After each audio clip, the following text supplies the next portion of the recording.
Do you consider yourself a high achiever? Smart, driven, highly successful? I am so excited to have you. My name is Julia Arndt and I'm the host of the Stress Podcast. I will help you develop your stress resilience the same way you've developed your workplace superpowers.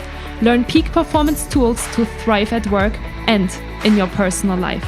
Let's get started.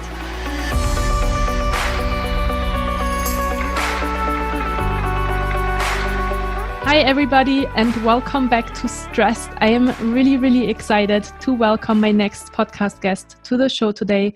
It is Jessica Shuraleff, who I have met through a training that I gave last year, and I'm really excited to welcome her to the show today. Thank you so much for having me on, Julia. I'm thrilled to be here. Yeah, thank you so much. Jess, I'm always starting my podcasts with asking my guests where you are located and what time it is and what you've been up to this morning. So tell us a little bit more about your day today. I would love to, and I love this question. So I am in Chicago, and it is sunny today for the first time in what feels like weeks. Mm-hmm. It is 1:40 our time, and I have actually spent my morning, so we're obviously in the midst of this global pandemic with COVID-19, and so last week, our nanny stopped coming, and my husband and I are now playing two working parents, homeschooling our children, and attempting to be full-time employees. And so my morning was spent with my two girls. My oldest just turned 4 yesterday, and my youngest is 2, and we just had fun. We went outside, we played, we did some schoolwork, and then my husband came down and I switched into working mode. Wow. Yeah, and it seems like it's working great. So good job on that, because I know that a lot of people are currently struggling with that interaction and with that schedule at the moment. Today has been a good day. I would be lying if I said every day is a good day, and before we hit record, we were talking about it. To me, it's hour by hour, right? And so what can I be doing to make sure that I'm grounding myself and doing things that I need to do to fill my cup, so that when the wheels are falling off the bus with my kids, which is inevitable, right? Like, they're off their schedule. They're 4 and 2, but they're doing online school. Like, they don't know what that means. Yeah, that I have the patience to do that. And then I can flip right into work mode and be that sounding board for my team too. Mm-hmm. Yeah, cool. Well, thank you so much for sharing some insights into your home life. So tell us more about you, Jess. I would love to hear more about what has been your journey. Maybe take us back to 5 years or 10 years ago, or wherever you think would be kind of a good starting point for you to tell us a little bit more about what you've been up to. Yeah, I love this. So I live in Chicago. I've been in the Midwest for about 12 and a half years now, but I always say that while I am a Midwesterner currently, I am a New Yorker at heart. So I grew up in New York and spent most of my I spent all of my childhood years on Long Island. And then I moved to Boston and spent 5 years there for school. So I love water, I love beach, I love the ocean. And I decided, though, when I was in Boston, I got an offer for Google, and they were opening an office in Ann Arbor, and I took a leap of faith. I didn't know anybody in that state. I remember telling people that I was moving to Michigan, and people literally were like, "Where's that?" To sort of like give some context into like how unfamiliar about the Midwest I was. I actually remember saying to someone, "Oh, well, I'm excited to move to Michigan because I can just drive to the Mall of America," which I didn't know is an 11.5-hour drive from Ann Arbor, Michigan. But in my mind, the East Coast is so easily drivable that, of course, it would be easy to get to Minnesota from Ann Arbor. It's not. I did not make that drive. And so I tell this story because that was the first time I sort of took this big leap of faith where I didn't know anybody, and I just sort of had to trust that the decision that I was making was going to be the right one, or if it wasn't, then I would just pivot. Mm-hmm. And thankfully, it ended up being the right decision. I ended up meeting my now husband at Google Ann Arbor. We moved to Chicago 12 and a half years ago, and both of us have been in the tech world ever since. Mm-hmm. Great. So tell us more about the last 12 and a half years. So you met your husband, you moved to Chicago, and what do you do at Google? I lead a sales team that focuses on our display and video offerings. Mm-hmm. Nice. How big is the team? We are a team of 7. Okay. And we roll into a larger organization. There's about 22 of us, and we partner with the Google sales teams that focus on ads. So basically, Google's entire suite of offerings from search, display, and video. Mm-hmm. Wow, great. And so the first time we met more personally, I would say, because you were in a training last year when I came to Chicago, and then you reached out to me and said you're doing a podcast, and so we recorded a session last 2 weeks ago actually on your podcast, and then we were talking a little bit and you told me a little bit more about your story, and you also shared with me your story already over email and why you started your podcast. And maybe this is a good start. Tell us a little bit more about your podcast and why you decided to start that. Thank you for asking that. So as I started saying, I am a mom. I am a mom of 2 amazing little humans. And that is really precious to me, because when my husband and I first got married, we knew we wanted a family, but we didn't really think about it right away. We wanted to go on adventures, and we did. We explored the world. It was amazing. And then we had this sort of realization that, we wanted to have a family. And in my mind, it was going to be really easy, right? Like I looked all around me and all of my friends had kids. My husband's older than me, and so and of his friends, we're the last to have children. Mm-hmm. I was the first of my close group of friends to even consider, starting a family. Yeah. I'm really sorry, I need to interrupt you for a second, and I'll leave this on the recording as well. I have my little puppy of 9.5 weeks who's crying outside the door. And if I don't let him out now, there might be a catastrophe happening. So I'll be back in 1 second and I'll just let him outside. I'm so sorry about this. You do not need to apologize. And I want to see a picture. And you said it was a boy? It's a boy. Yes. I'll bring him in at the end, and we'll show him in the camera. Perfect. So I'm trying to think where I was. Yeah, sorry. So you said you were actually one of the first in your friends group that considered even having children. So I didn't have sort of anyone as a sounding board with regards to starting a family. To me, everyone I looked at, right, it was really easy. They looked at each other and they got pregnant. And that wasn't the story for my husband and I. We started, as most people do, he'll probably kill me for saying this, but you just have fun with it. And then, that wasn't working. And so then we had to become more serious and sort of go on a schedule and do ovulation strips. And again, not working, which led us to meeting with our doctor and doing a series of IUIs. So in uterine inseminations with Clomid. And I did several rounds of that, and again, not working. So eventually it led us down this path of, we decided ultimately to do IVF. Mm-hmm. And at this point, I think I had one other friend who was also going through IVF. Everyone else around me, either already had children or did not, was not at that place. And so throughout all of that, I would share with friends, but I would get either the well-intended, it'll happen for you, don't worry about it, I know you'll become a mom at some point, which was not coming from a place of ill intent, but it literally felt like a knife in my heart. I also came from a really big family. So I come from a family of 12 grandchildren. We all grew up within probably 5 miles of each other. And again, I was the only married grandchild that did not have kids.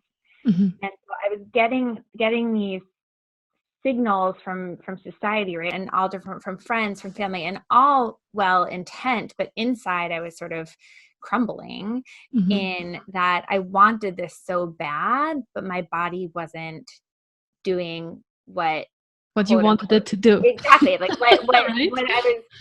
what I was brought onto this earth to do, right? And if you think that way. So there was just this huge internal battle that I was going through. And so ultimately we did end up, after a few canceled cycles for IVF, we did end up getting pregnant, and we actually were having twins. And it was amazing. And I will never forget this. We were actually driving out east to visit my family on Cape Cod when we got the phone call. And I looked over and there was a double rainbow in the middle of Indiana. It was very bizarre. But it was just sort of this sign. And I had this moment of contentment. And it just felt like a huge win after a 2-year struggle to get to that point. I just got goosebumps. It was, amazing. And, in my mind, everything was going to be fine. Like, it was such a battle to get to that positive pregnancy test that it didn't even occur to me that something might go wrong within the pregnancy. Like, that wasn't even on my radar. And I didn't have the easiest pregnancy. They say that there's morning sickness. For those who have been pregnant, it is not just morning sickness. It is everyday sickness, every moment sickness, at least it was for me. And we went to the 12-week appointment, which is typically the appointment where they'll do a genetic test if you'd like, and start to do a more in-depth sonogram. And at that point, we found out something was wrong with our son. And after going through the range of emotions, when you get news like that, we had to do a plethora of genetic testing, and they thought it was very specifically a genetic disorder. And actually, there was nothing genetically wrong with him. Or at least if it was so rare, it wasn't appearing on any tests that they could. So then our next step was to, these markers could also come with a heart defect. And so we had to schedule an appointment with the premier pediatric cardiologist at Lurie's Children's Hospital here in Chicago. And she didn't give us great news. And so I'll never forget sitting in that room where she is literally drawing for me my son's heart. And I don't know if you've ever been in a medical situation before, but all they do is give you facts. Like, you ask them for their opinion and they won't give it to you. And, when you're in the throes of, for me, it was just like this emotional roller coaster of like, it took us so long to get pregnant. We were pregnant, elated, and now we're dealing with this news. It was just too much. And go ahead. And so you were pregnant with a boy and a girl, I think, yes. Right? And so the boy had some issues. Yeah. So he had a heart defect. It is, I'm going to butcher the name of it, but randomly, it is actually the same heart defect that Jimmy Fallon's son had several years later, which then became it became very well known in terms of this heart defect. But our son's was much more severe, to the point where if he had survived pregnancy, he would have had, they told me, no less than 20 surgeries within the first year of his life. And it wouldn't have stopped there. It would have continued throughout his whole life because of the defect that he had. They would never have been able to fully repair it. Every few years, they would have to go in and replace some pieces that would grow with him as he got older. And so throughout all of this, I crumbled. And the way that I have historically dealt with hard things is I just compartmentalize. So I just shoved it down really deep. I decided not to deal with it. I went back to work within 4 hours of all of this, and I just went go, go, go, go, go. We eventually lost our son, and I just continued on in my pregnancy. And to anyone that sort of knew me, they knew what we were going through to an extent, but I outwardly just was acting normal, right? Like no one would know what I had just gone through because I wasn't really sharing with people and I wasn't really allowing myself to feel my emotions. So fast forward to today. I had my second daughter also through IVF, but very soon after I had my first. So they're almost to the day, 23 months apart. And again, when life is going up and down, I tend to just shove things down. And so about a year ago, I was brushing my teeth at 6:03 a.m. I'll never forget this. And my husband looks at me and he goes, "Are you happy?" And in that moment, I just answered with the truth, which was no. And that catapulted me into actually getting help, not only from like a therapist, which I'd been seeing when going through infertility, but had stopped, but starting me on this journey of personal development, really owning my emotions. And my baseline when I first started this journey for myself was, I just want to feel again. I want to feel the good, the bad, even the ugly. I want to just feel instead of just numbing myself to the experiences that I'd had over time. And so, go ahead. Maybe a question here is, so you said that, you shoved all of these negative feelings away. Did you still feel like you experienced the good feelings though? Like when your first daughter was born and then your second daughter was born, like how do you look back now at the time with more awareness of maybe with the information that you have today? I think that in the moment, yes, I did feel, like my emotions went up and down. It wasn't that I like didn't feel anything, but did I feel it to the extent that I probably should have? No. And so it would be like I'd feel this moment of joy, and then my brain would literally say, I can't, like, what's going to happen? Like, what's the next, like the shoe that's going to drop? And so I didn't allow myself to actually sit in any emotion. It just was anytime I sort of felt something that wasn't sort of even keel, or frankly, probably like less than even keel, I probably wasn't even feeling, my brain automatically would go to sort of fear and shut that emotion down. And so over the last year, I've realized that I needed to grieve not only my son, because I never did, but I also needed to grieve that process that I went through and how I treated my body. And I had this aha moment of, we all have hard things. Like one of my hard things happened to be my infertility journey. There's other hard things that I've also experienced in my life that I'm not necessarily ready to talk about yet. But for me, it was this aha moment of, we all have those moments that make us feel isolated. What if we could create spaces for people where they feel safe to share and use that? I truly believe storytelling is part of the grieving process. At least it has been for me. And being able to write my story, being able to tell my story has been not only healing, but has allowed other people to come to me and say, like, I haven't had the exact same experience, but I know what you're going through, and thank you, because I felt that way too.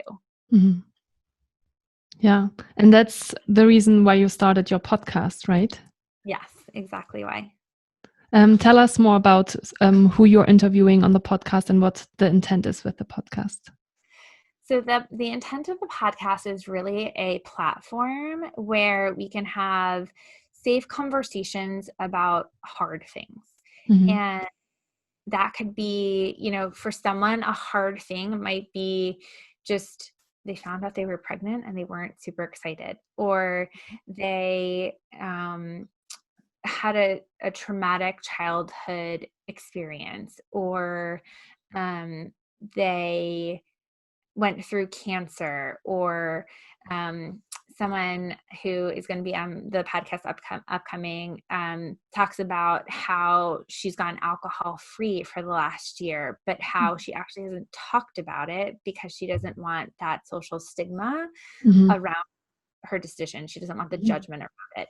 And so the podcast really is a way for us to have conversations around anything that has made you feel isolated, with the intent of, if someone is able to connect with your story, hopefully my ultimate goal is that if someone can hear a connection, then maybe that will allow them to feel a little bit more brave and tell someone their story.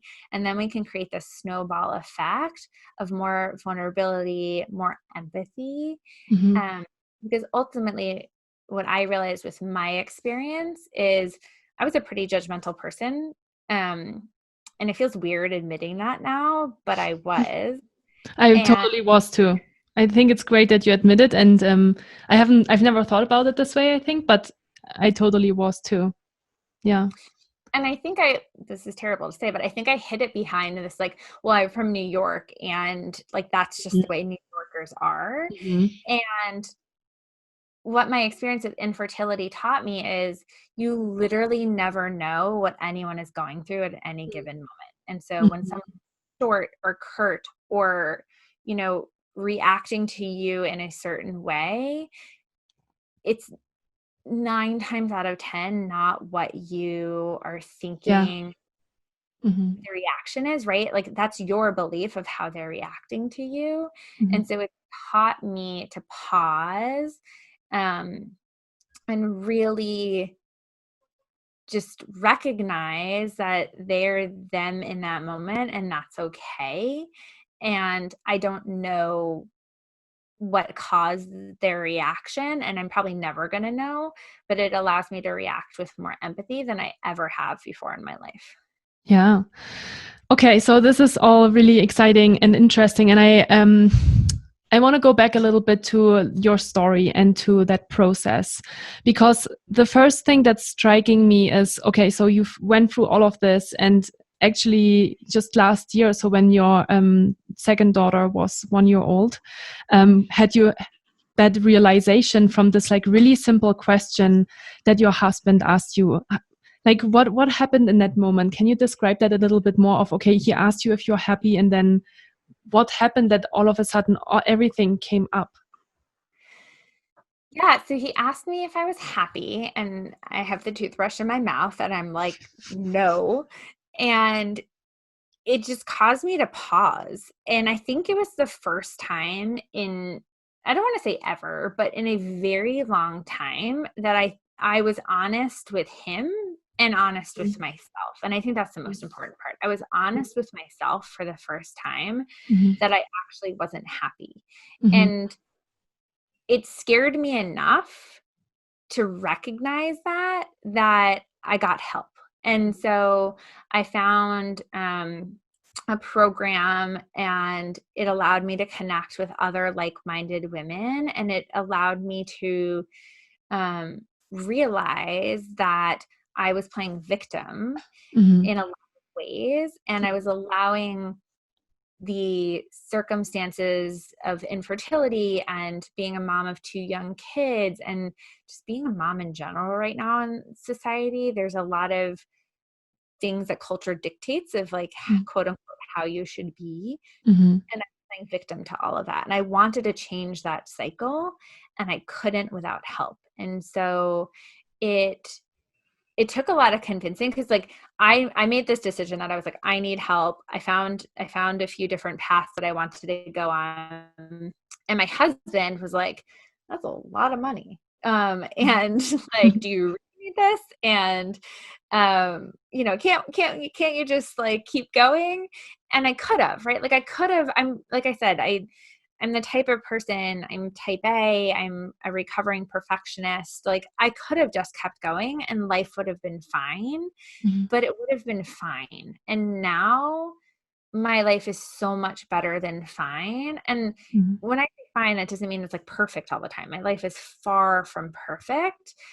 But even in those moments when like the wheels are completely off the bus and my 2-year-old is having a tantrum for 45 minutes, like I can pause and be okay with what's going on around me. Whereas, you know, 2 years ago, I would have been like not even reacting to the situation. And just sort of like saying everything is fine.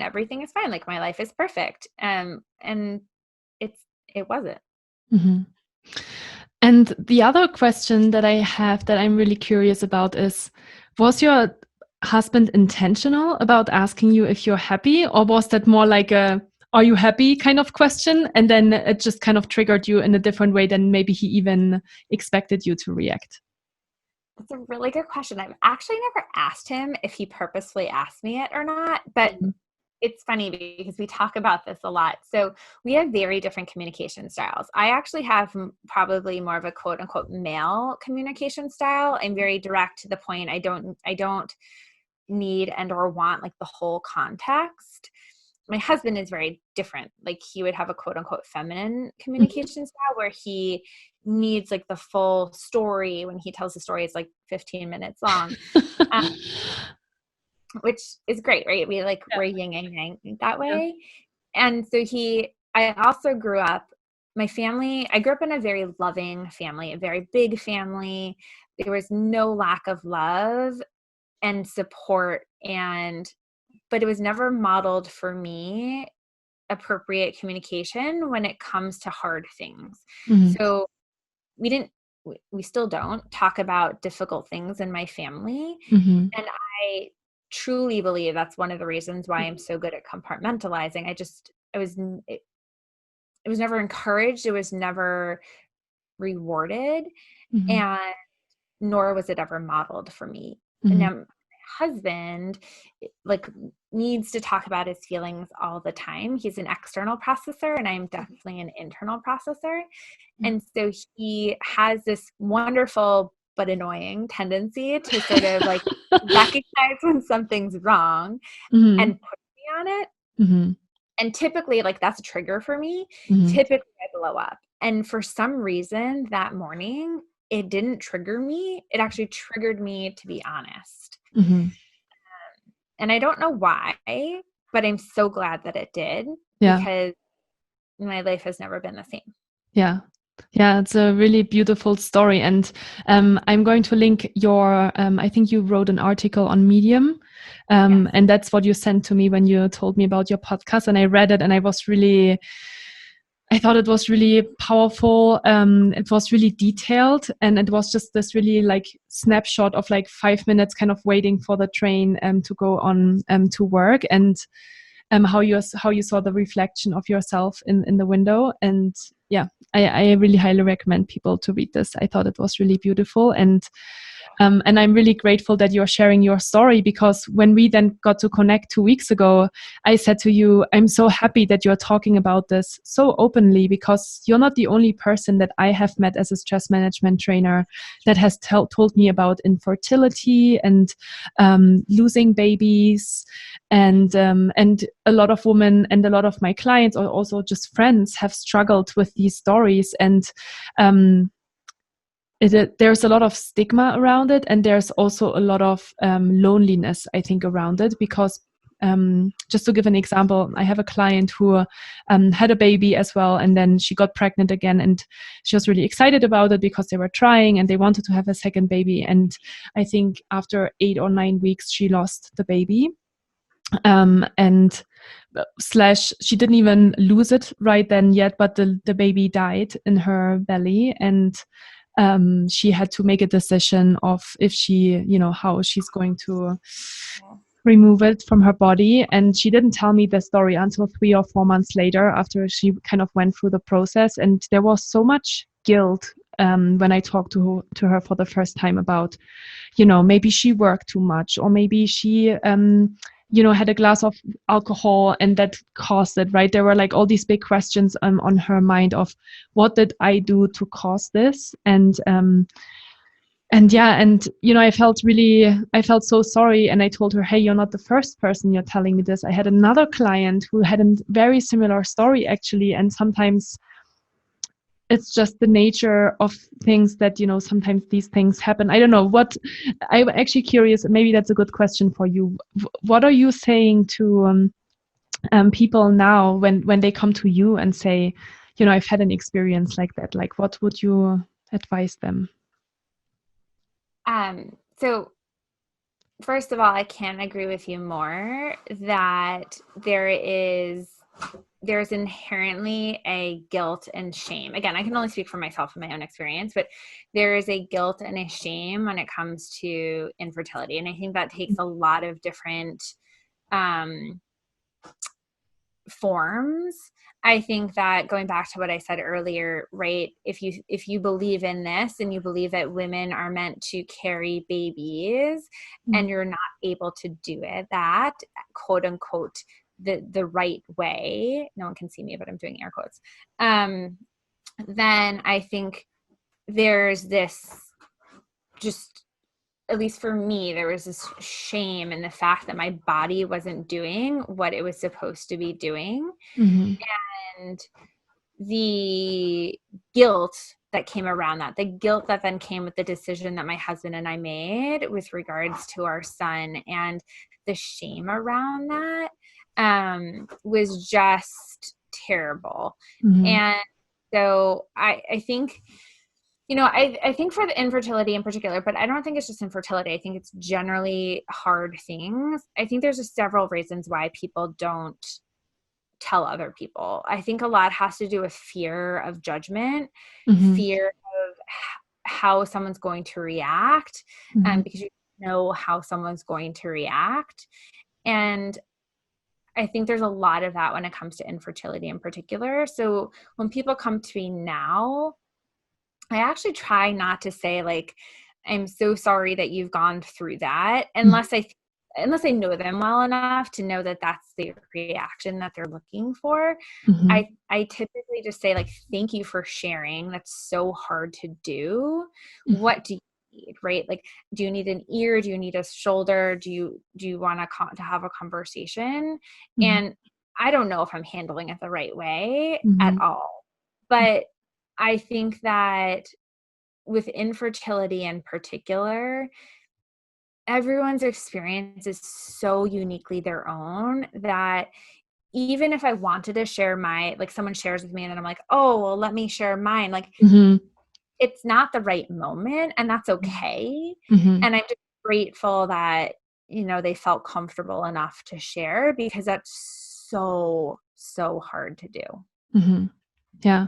And you said something really interesting that I think plays into that fear of judgment, is that, we both just said we were both very judgmental people maybe at some point in our life. And so we are naturally thinking that if we are telling a story, or if we're sharing something personal, then that judgment is coming back to us, because we are that way, right? And we only know the way how we are thinking. So I think that's something to be very aware of when you're going through personal development, and when you're starting to learn more about yourself and about how you think people think, but actually you only think that way because you think that way. 100%. 100%. Are you familiar with Katie Byron? Yes, I've heard about her.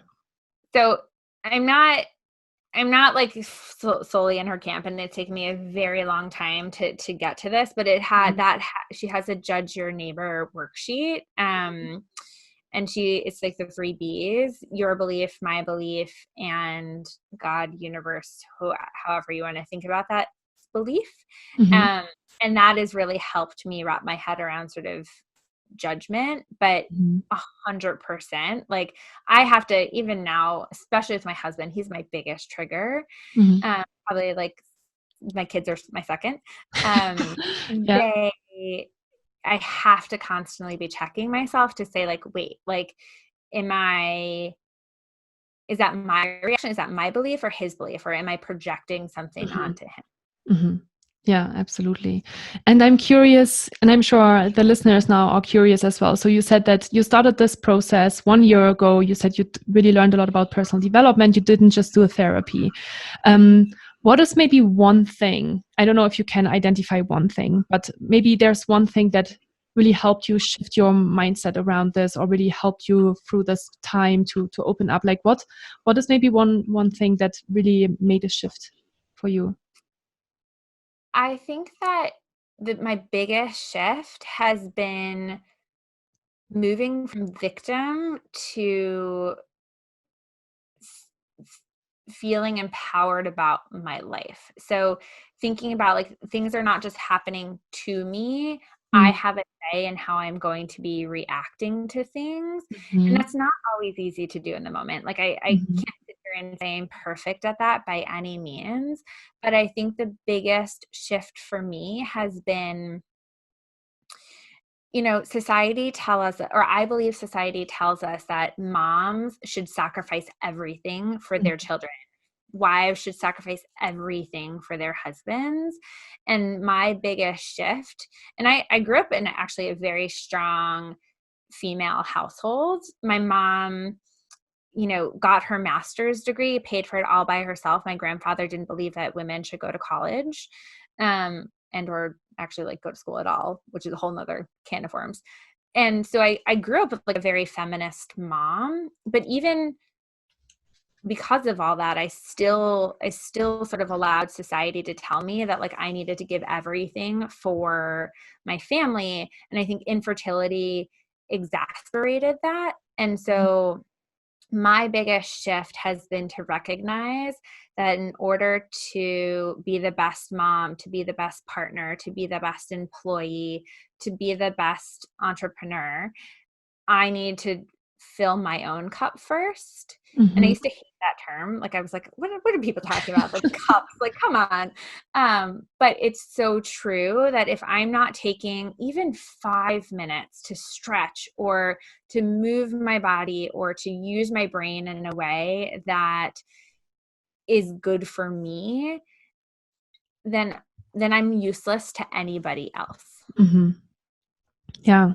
And that's a very powerful stress management tool, right? That I'm talking about a lot with like self-care, and that we need to take care of ourselves. And I think you mentioned it as well 2 weeks ago, that we have to put on our oxygen mask first before we're putting it onto others. I'm really curious as well, and I'm glad that I checked the questions that I prepared for today, because it's a question that I'm really curious to hear from you. Um, what advice would you give yourself if you'd be 30 again, or if you'd be whatever age you were when all of these things started to happen? I think I would give myself the advice of pausing Mm-hmm. and recognizing that I was someone who was always go, go, go. I think it's funny actually in this crisis, the coronavirus crisis, that like we all have to pause. I think that as a culture, at least here in the United States, like this overscheduled, busy for the sake of busy, Mm-hmm. I totally lived my life that way. And this was even pre-kids. Like Greg would always laugh at me and be like, what's on the agenda for this Saturday? And I'd have like a list. Mm-hmm. And so my advice that I'd give myself is to pause Mm-hmm. and enjoy the small moments, because life will always be there. You will be able to still be ambitious. You will still be able to follow your dreams. But Mm-hmm. if you're not in the moment appreciating it, it doesn't matter. Mm-hmm. Yeah. Yeah, that's a really good advice. And there are one or two thoughts that I actually have that came out of your response. I feel like, when we are, I identify a lot with who you are, as a person. And I think a lot of people do, in that corporate context or the tech world, maybe. There are these like profiles that I like to call high achievers or peak performers, right? And we love to take control over everything. And we almost get, crazy is not the right word, but it kind of explains it. But we get so rigid about that we want this thing, right? Like we want to control the situation, no matter if it is the next promotion or having a baby and getting pregnant, or finding the right partner. I don't know, whatever it is. I feel like we as like high achievers, we have that tendency to feel safe in that control state and just applying that to all levels in our lives. And I'm almost thinking and wondering that, if somebody finds themselves in the situation of not being able to get pregnant, I don't know, you tell me if this is a good advice or if I'm kind of going wrong, because I have fortunately not had that experience before.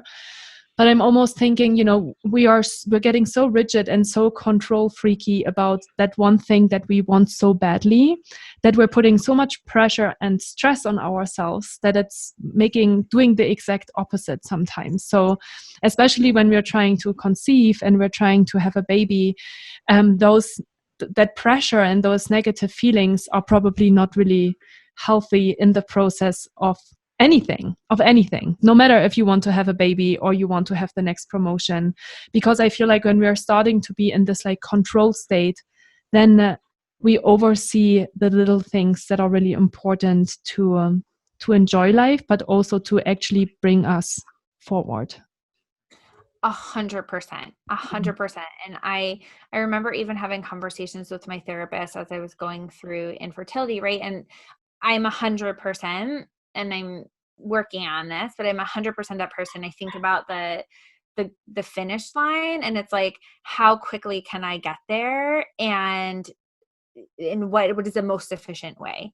And that's how I viewed everything in life, work, and I viewed like having a family in this manner. And the reality is like, it's so out of your control. And it was actually the first time that I actually went through a lesson of like realizing that you can't be in control of everything, which I actually think helped me then when I became a parent.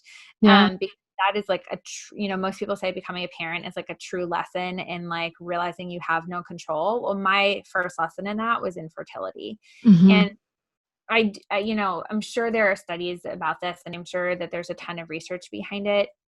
I would definitely say there's a connection between like stress and stress management and control, and allowing, you hear stories all the time. People are going through years of fertility, and then you just stop, pause, and all of a sudden they're getting pregnant, right? Yeah. That wasn't my experience, but I know plenty of people that have had that. Yeah, my dad's wife had the same experience too. I think she tried to get pregnant for 3 or 4 years, and that was back in the 80s, 90s, 80s, early 90s, and then she kind of lost hope, and then she got pregnant. And actually, my grandma had the same story too. My grandma was 29, which back in the 40s and 50s, that was really old to be pregnant and have children. So she met my grandpa, and they actually adopted a child because they tried to get pregnant and they couldn't get pregnant. So they adopted a child, and then after that, my grandma had my dad, my uncle, and then she got pregnant again, and they decided to not have any more babies. But it's funny, and they said, like, the doctor said to my grandma and grandpa that they can't have children, and so sometimes, it's very interesting that way. So yeah, I'm really appreciative that you shared your story with us today. So thank you so much. Let's jump into the last few questions that I have, because I know that you have a meeting after this. So the first question I always have is, what are you most grateful for? Right now, in this moment, I'm grateful for my health, which I know seems like a throwaway question, but I think about everything that's going on with the coronavirus right now, and I am just so grateful that I have the flexibility to allow myself and my family the safety to be healthy. And I recognize that that is not true for millions of people around the globe. And I'm so grateful for that. Yeah, me too. It's something. I'm doing a gratitude journal every morning, and I've written way more often down than I usually do, because I'm like, my whole family is healthy and I'm so grateful for this, because it's not a given at the moment and we should celebrate it every day that we can. So yeah, I totally 100% agree. Do you have, now that you are in personal development and you've been really growing and thriving over the last year within it, do you have 3 wisdoms or 3 like phrases maybe that you live by? So I am slightly obsessed with Brené Brown. Okay. And so, part of this journey for myself was a quote from her that I've actually reread for the 3rd time, The Gifts of Imperfection, Daring Greatly and Rising Strong. And there's a quote in Daring Greatly that I've written down no less than 3 times, because it just really has struck with me, which is, the most vulnerable thing you can do is to own your own story. It's also the messiest thing you can do, but there's beauty in that, and own it. Yeah, that's really beautiful. I actually read Daring Greatly too, and I really love that. Any other books, or would you say those are like your 3 books that maybe have changed your life or that have kind of really accompanied you through this process as well?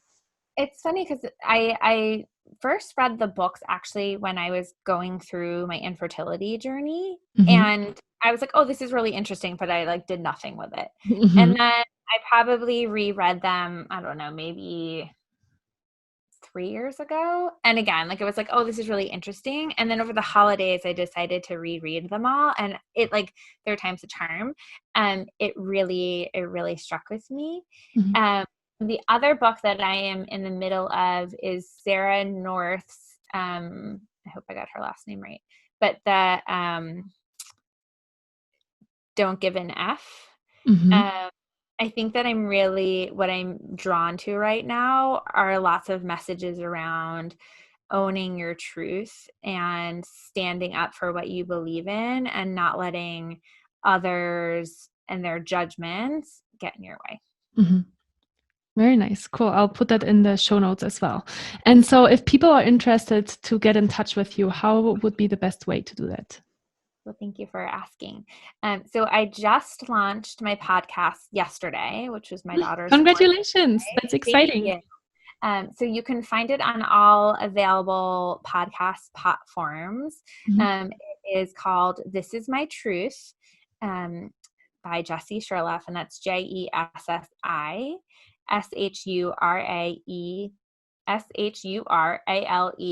Should have stuck with my maiden name.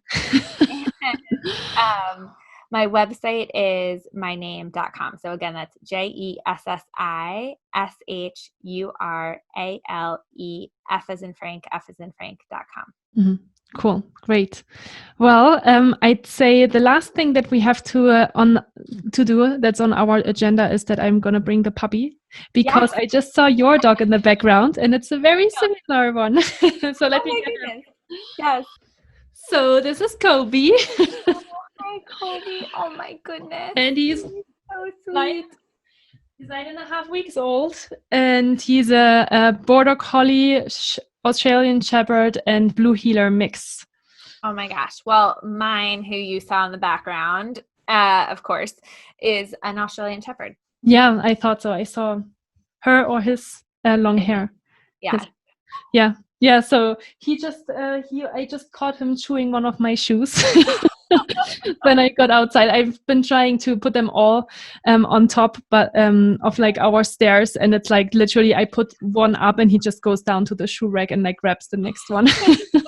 You're very smart. I didn't know that about those breeds. And thankfully we never had a shoe problem, but it probably took us a good 3.5 months to house train him. Mm-hmm. And it was driving me bonkers. Mm-hmm. So if it's not one, it's another. It's my first experience having a baby. And you know how they say that it prepares you a little bit better for motherhood. So I'm trying to be patient, but sometimes they're like the sweetest, and then they're like the ones that you would like to put in a corner and never see again. 100%. So, Tucker's he actually just, what month are we in? He'll turn 8 actually at the end of this month. Nice. Yeah. Very nice. All right, Jessie. So thank you so much for your time and for sharing your story. It's really powerful. And like I said, I've had goosebumps multiple times during today's podcast episode. And I hope that it's helpful for others to listen to this and they gain some strength out of this as well. Well, thank you so much for affording me the opportunity, Julia. I've loved our conversation and I'm so glad that we were able to connect. Thank you so much. Talk to you soon, Jessie. Bye. Bye.